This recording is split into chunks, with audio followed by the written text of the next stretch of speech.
जगदल में मजदूर भवन के सामने बम विस्फोट और गोलीबारी की घटना का एक और सीसीटीवी फुटेज सामने आया है। वीडियो में दिख रहा है कि तृणमूल पार्षद सुनीता सिंह के बेटे नमित सिंह, जिन पर आरोप लगा है वह अपने दल बल के साथ आ रहे हैं, तभी पीछे से अर्जुन सिंह और उसके साथी आते हुए दिखाई देते। इस सीसीटीवी फुटेज से साफ पता चलता है कि दंगा नमित सिंह के नेतृत्व में शुरू किया गया था।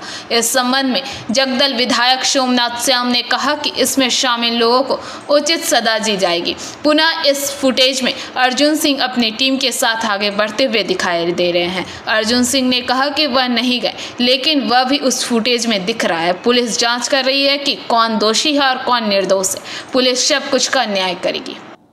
কিন্তু সেটা 4টের সময় পুলিশ প্রশাসনের তরফ থেকে যে ভিডিওটা রিলিজ হয়েছে তাতে প্রকান্তভাবে দেখা গেছে যে অর্জুনের আগে যে ছেলেটি যাচ্ছিল সে ছুঁড়ে একটি বোম মারলো। আমি জানি না বোমটা ফেটেছিল কি না, কি বাস্ট হয়েছিল কি না, কেন আমার তো জানা না, আমি পড়ে গেছিলাম। এবং তারপরেই দেখা গেছে লাঠি সোটা নিয়ে অর্জুন বেরোচ্ছে এবং তাড়া করছে। তারপরে সিসিটিভিটা আর দেখা যায়নি, সেখানে গুলিও ছুঁড়েছে। যতদূর সম্ভবত আমার কাছে খবর, পুলিশ প্রশাসনের কাছে সেই ভিডিওটা আছে, সময় মতন হয়তো সেটা প্রেস রিলিজ হবে। একটা ভিডিও দেওয়া হলো যেখানে ভিডিও দেওয়া হলো সেখানে কিন্তু সেই মানে কিছুই বোঝা যাচ্ছে না। আমরা একটা ভিডিও পুলিশ কতগুলো মানুষ লাঠি সোটা নিয়ে বেরোলো না, তার মধ্যে অর্জুন আছে, প্রকান্তভাবে তাকে অর্জুনকে দেখা যাচ্ছে। আপনি বড় করে দেখুন, সেখানে অর্জুনকে অবশ্যই দেখা যাচ্ছে। ওই যাচ্ছে ওইটুকুই যাচ্ছে এবং দৌড়ে যাচ্ছে এবং ফিরেও আসছে।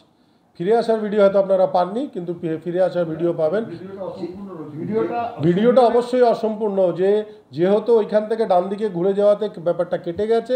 ভিডিও আছে পুলিশ প্রশাসনের কাছে, সময় মতন আপনাদের কাছে।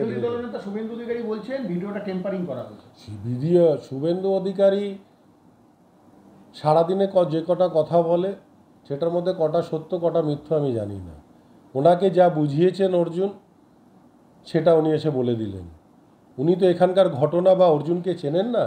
অর্জুনকে এখানকার মানুষ চেনে, অর্জুনকে আমরা চিনি যে অর্জুন কী জিনিসও সেটা এখনও শুভেন্দু অধিকারী ওকে চিনতে পারেনি।